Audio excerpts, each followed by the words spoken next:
All right, ladies and gentlemen, it's the spooky season, and I've got a wonderful feature for you. Have you ever decided that you wanted to join a cult? Have you ever decided that maybe it just wasn't for you, or maybe you wanted to figure out what happened to your friends and neighbors? Well, step right in. Strap in and enjoy this feature film. It's going to be a game called Cultic, and we're going to talk a deep dive into what exactly is going on in New Granwell.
So, for those of you that are uninitiated or don't know what's going on, Cultic is a first-person shooter game developed by Jazzaw's Games and published by 3D Realms. The first part of the game, Chapter 1, was released on Steam for Microsoft Windows on October 13th, 2022. And Chapter 2 was released for Steam on Microsoft Windows on September 18th, 2025. The interlude chapter connecting the two chapters was released in September 30th, 2023. Now, that's not important. What is important is the fact that this game nails everything that is great about Blood and then just amplifies it. So much so that it gets to the point where you're thinking, am I playing Blood or am I playing this game, Cultic? And it's made by one person. The art direction, the guns, the enemies, even the narrative is done so beautifully well done that it's kind of hard to put down. Now, I know what you might be thinking. You might be thinking, Leto, what are you doing? Why are you saying that this is hard to put down? I literally could not put this down for an entire week. I was so enthralled with the story and what was going on that I had to finish it. Whenever it first came out, it took a solid week for me to get to where I needed to be to actually make a synopsis about this because it's that good. And without any further ado, I have to go into some great detail. The weapons are great. The movement is great. The enemies are fantastic. They keep you on top of your toes. Now, some people I know might be saying, like, oh, the enemies aren't that intelligent. They don't need to be intelligent. They beat you down by brute force. And whenever I say they beat you down, they will use group tactics. They will go out of their way to try and entrap you, which is, in a horror game, much less a first-person horror game, is wild as hell. So, you'd be thinking, well, what's so great about this game? Well, it does everything that Blood was supposed to do, and then it invokes even more emotions, and it goes into great detail about what's actually going on in the game world itself, and the reason why you don't see an abundance of people, because almost all of them have been abducted or been used for other plans to summon the greater will. Now, I know for a fact you'll be watching this video and you'll be hearing the key clacking and everything. There are some things that I just can't get rid of, but one of the things that threw me off from the very beginning was the fact that you have a partial inventory system, and on top of that, there's already secrets right out of the gate. You can't escape it. They're everywhere. You look at it and you're like, huh, I wonder where this goes. And then you go down that road and then you're like, oh man, maybe there's more in this area. So upon first playing this, I realized that there is secret areas that you need to get to have access to better items, and maybe you want to improve your weapons, which I'll get into in a little bit, but you're like, oh man, how do I get to that? And then you spend like 20, 30 minutes looking at it and trying to come up with some angle, some way to get to it. And then you're like, oh, cool. I got the secret weapon and this is going to be real helpful. And then you get further down the line and you're like, oh man, now they're using bigger weapons? What the fuck? So within the first level of the first episode, you begin to realize what's going on. They tell a story about how people are basically being forced out of businesses and homes, and how this cult shows up kind of like, you know, an AA meeting where they're like, oh, we have donuts and, you know, we have people here and we're talking about like things that sound like a vacation home or like maybe a timeshare, right? You're like, man, this seems way too good to be true. But then they start showing up in force, and if you don't follow what they're talking about, they force you into it, or they just harvest you pure and plain out. And that seems really, really off the rip, just over the top and ridiculous. Then you start realizing that they start harvesting people for body parts and all this other stuff, and you're like, oh, dude, okay, I've seen this before, but like, it's a little bit more graphic this time. And you're like, I wonder what they're getting up to. I wonder what their end goal is. Now, seeing as this takes place in 1963, this person that you're playing as probably has no idea or foresight that the Chinese Communist Party may or may not be doing the same thing to achieve end goals of having harvesting plentiful organs on hand. But again, that's neither here nor there. We're playing the Cultic dude, the guy that decided that he was going to investigate this because nobody else is talking about it. Nobody else is doing anything about it, which is noteworthy to be sure. You definitely want to figure out what's happening to all these people because they just go missing. There's no rhyme, there's no reason, there's barely any crumb trail at all. He's just trying to figure out what happened.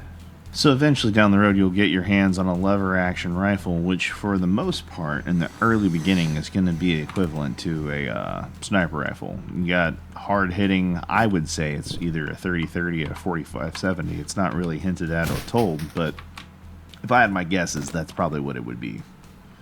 But again, the ammo caliber and all that is irrelevant in this case. You're just trying to figure out what's going on. So you make your way through the first building.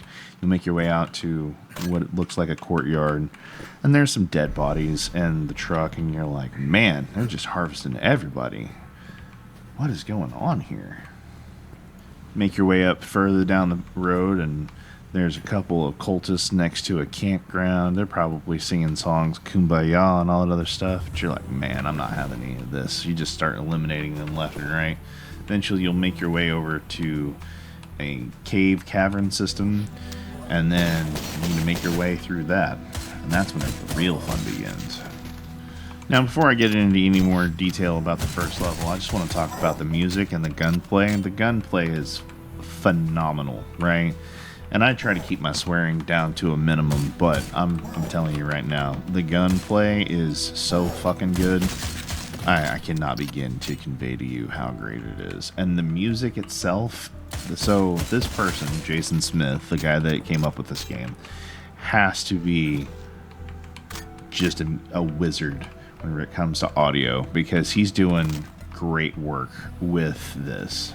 Alright, so focusing back on the gameplay and the monsters and all that other stuff, the gameplay is so tightly well packed. It's gonna be situations where you'll be riding that fine line edge of just not having any damn health whatsoever. And I mean, it's like electric boogaloo at this point. You know, you're just trying to make it through and do the best you can. And I mean, like, I play on hard because I don't really like unbearable levels of masochism, but I do want a challenge. And I think that's a fair statement, but also I can't really say that about myself, so I guess you could say selective masochism, because I do play the shit out of Dark Souls games, Elden Ring, Bloodborne, whenever I have the chance to. And just this game is wonderful. It's bordering, or I should say teetering on the levels of Blood for sure. Now, I realize doing this video review, there's going to be some people that are like, okay, Cultic's not my cup of tea, and I get it, but You're probably here for either my stupid ass commentary or my wild and unhinged takes on certain things, which, okay, you know what, that's fair. The reason why I decided to do this during the spooky season is because A, it's a great game, and B, I always told my mother whenever she was alive that I would go out of my way to do what my passion was in life, which is video games. So let's talk about some uncomfortable truths with this game. So one, this game is going to test your patience, and it is going to test your ability to deal with claustrophobia. If you have claustrophobia, if you have agoraphobia, if you have anything that has to do with tight knit spaces, underwater sections, anything like that, you're going to be freaking out. Oh, I almost forgot Thalassophobia, which is an intense, irrational fear of large bodies of water, like an ocean or a sea, or maybe even confined spaces. Yeah, that's going to get under your skin. Or maybe we should talk about talk about nyctophobia, which is the fear of the dark. So there's a lot of sections in this game that have really, really densely packed darkness areas. And if you have that, oh boy, you are in for a ride. So I wanted to talk about how long this video is going to be, and this is just the first episode and the first level. And I know I'm getting into it deep, I really am, but there is a lot that we need to take into consideration. The gunplay, the atmosphere, everything is top-notch, top-tier, and I know it sounds like I'm just loving on this thing to death, and I really am. Now, some of you might have noticed my gung fu whenever I had accidentally fat-fingered the shit out of that. Yeah, that'll happen quite a bit.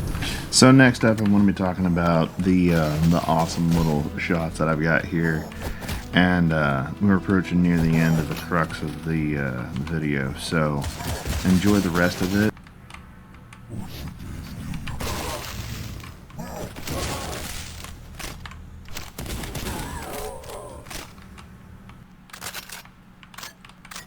Isn't that just a wonderful fucking shot? Like, you just line up the shot, you throw the barrel, they start running around, they're on fire, and you're like, man, this is great.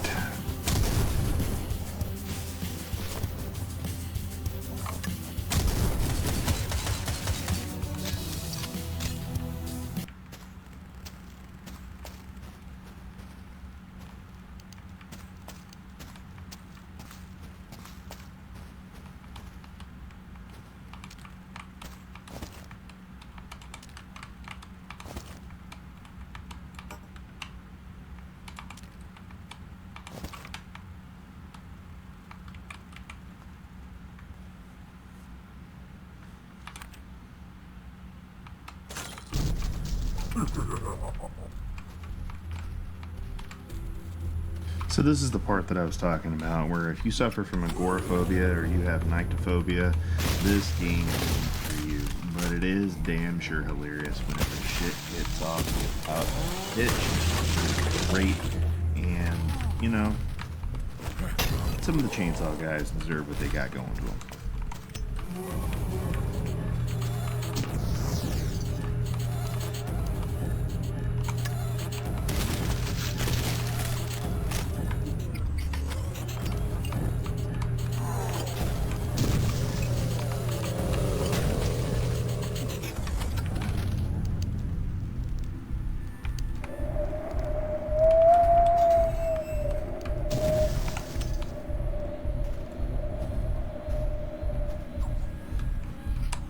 Alright, approaching the end of the video, so if you have any way that you want to support the channel, by all means go ahead. You can find me on YouTube, you can find me on Twitch, and if you need to, you can send me an email, however you like it.